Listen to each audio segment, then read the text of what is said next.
Okay, alpha toxins आ जाते हैं। Alpha toxins का बताया हुआ है कि B1, B2, G1, G2B is the most common when उसकी टॉक्सिसिटी लेवल बताया हुआ है। उसके बाद जो इससे डिजीजेस होती हैं वो हैं, फिर फूड सोर्सेज बताई हुई हैं कि इनके थ्रू ये होता है।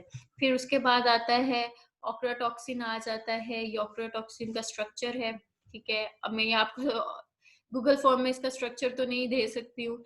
तो उसके बाद इसका एजेंट, ये चीज आपने जरूर याद रखनी है कि इसका एजेंट कौन सा होता है, वो उससे ऊपर वाले में भी था।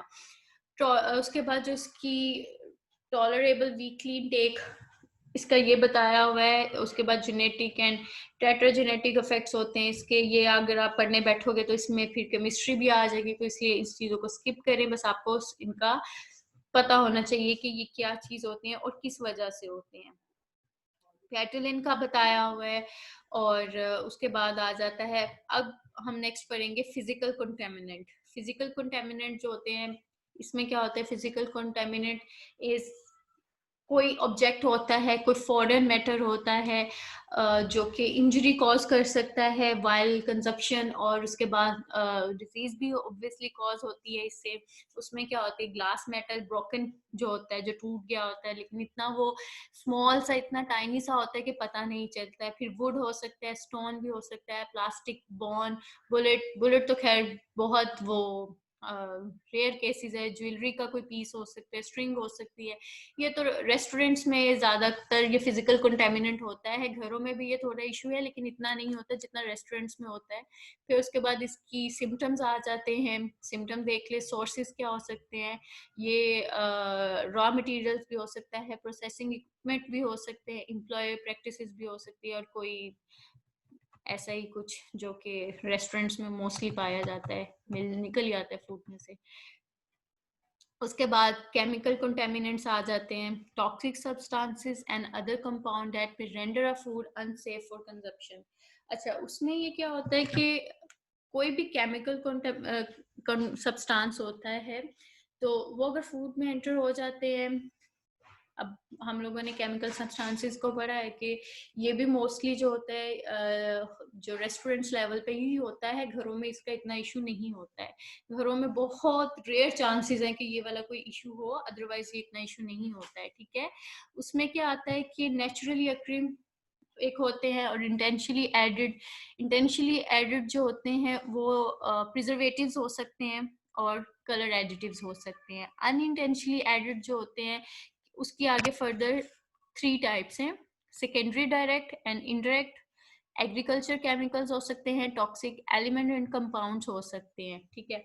अब हम लोगों ने ये देखना है, देखो 3 टाइप्स के होते हैं केमिकल सब्सटेंसेस। सबसे पहले है नेचुरली अक्रिंग, ये उसके नेम सारे बताए हुए हैं। इंटेंशनली एडिड, उसमें प्रिजर्वेटिव्स आते हैं और कलर एडिटिव्स आते हैं। ये कैसे टॉक्सिक हो सकते हैं कि जब उनकी क्वांटिटी, ठीक है, क्वांटिटी के बाद उसके बाद उनके जो प्रिजर्वेटिव्स हम यूज कर रहे हैं, प्रिजर्वेटिव्स या फूड एडिटिव्स या कलर्स, कुछ भी जो यूज कर रहे हैं, उसका सोर्स, किस सोर्स से वो लिए गए हैं, वेदर कि वो हलाल है या लॉफुल है या अनलॉफुल है।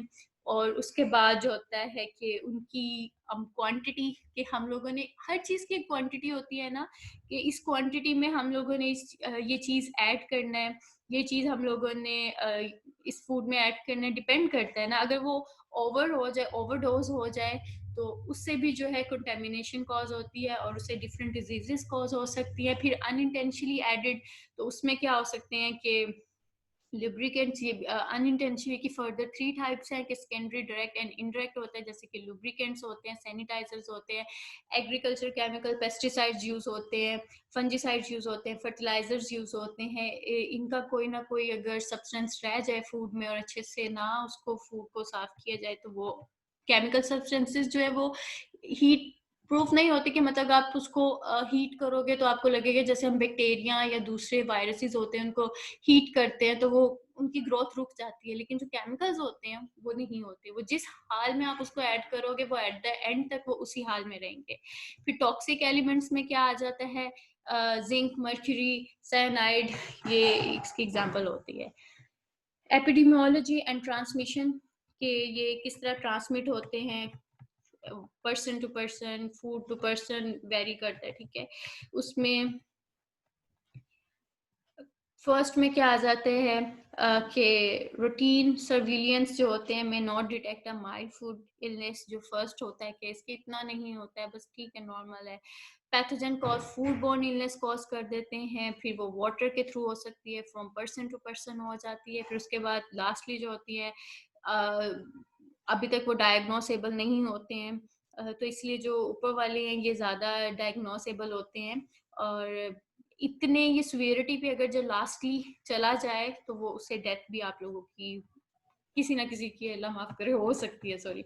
ट्रांसमिशन में क्या आ जाता है कि थ्रू वायरल ऑरल रूट हो सकता है, और उसके बाद कंटेमिनेटेड फूड जो होता है कि फूड हैंडलिंग में, प्रोसेसिंग में क्रॉस कंटेमिनेशन के थ्रू ट्रांसमिट हो सकता है। ह्यूमन रिजर्वियर जो होता है, नॉर्वॉक लाइव वायरसेस होते हैं, शिगिला, ये मोस्टली वायरसेस जो होते हैं अनला फूड जो होते हैं उनको कंज्यूम करने से होते हैं, ठीक है, और कंपाइलोबैक्टर।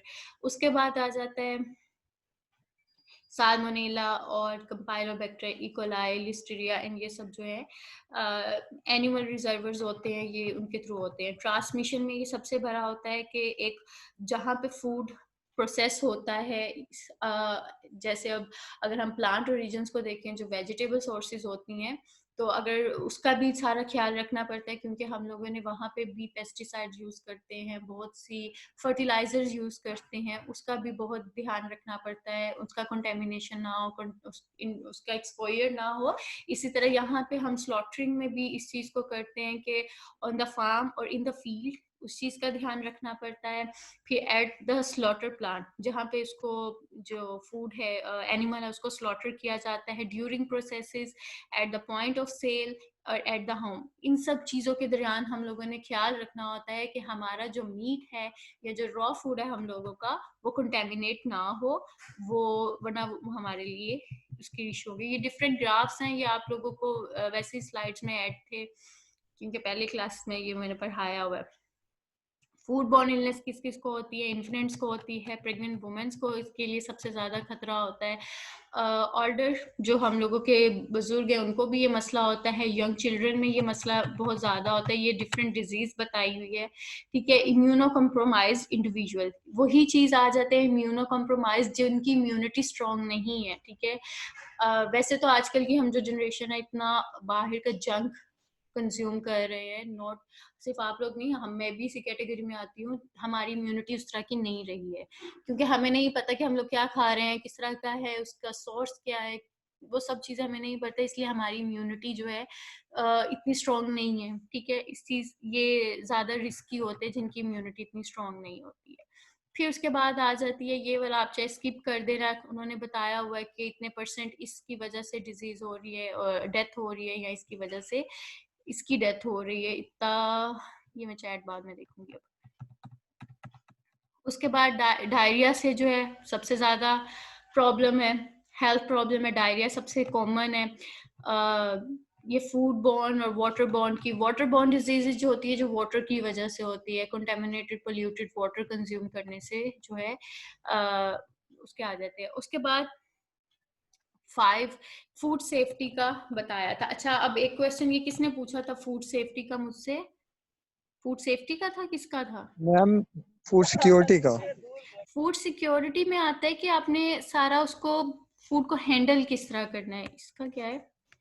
फूड सेफ्टी और फूड सिक्योरिटी इसी में आता है कि फूड को हैंडल किस तरह किया जा रहा है, उसको किस तरह सिक्योर किया जा रहा है, इस चीज में इसकी बहुत डिटेल है, ठीक है। बहुत ज्यादा इसको अगर हम लोग करना शुरू करेंगे कि कैसे इसको करना है। एक सेकंड बच्चों, एक सेकंड।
इसको बाद में कर देती हूँ। अच्छा, फूड सिक्योरिटी का हम लोग कर रहे थे। फूड सिक्योरिटी आता है और फूड सेफ्टी आता है। फूड सिक्योरिटी जो होता है इसमें हम लोगों ने सारा देखना होता है जो अवेलेबल फूड है उसको सिक्योर करना होता है। सिक्योर करते हैं उसको, उसके बाद उसमें ये चेक एंड बैलेंस रखना होता है। उसके बाद उसकी ट्रांसमिशन होती है।